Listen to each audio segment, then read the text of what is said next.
Hello, my name's Jane Havrin from supervisionskills.co.uk and welcome to the first of my 7 tips about how to create stress-free supervision.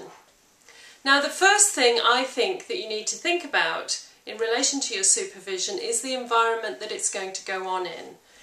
Are you in a nice light room, preferably with comfy chairs? Now, I know it's not always possible in some offices to make sure that there are comfy chairs, but at least find the most comfortable ones you can.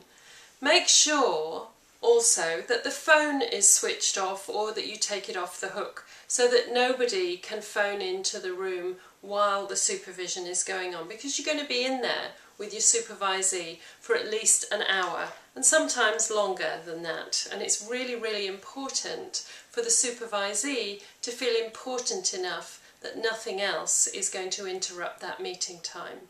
And by the way, it's also a good idea to put a do not disturb sign on the door, because that makes everyone outside really clear that there's something going on. Put supervision.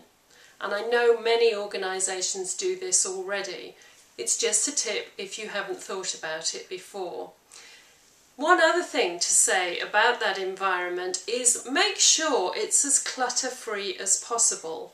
Are there piles of paper on a desk nearby, or even between the two of you? This is not a good idea, because it's not creating the kind of relaxed environment that you really need in order to get your supervisee to open up to you and tell you what's going on, because they're the person who can do that.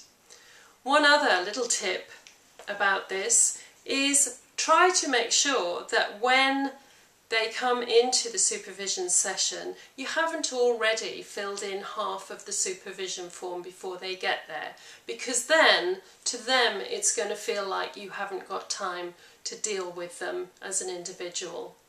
They may not think that, but some of them may.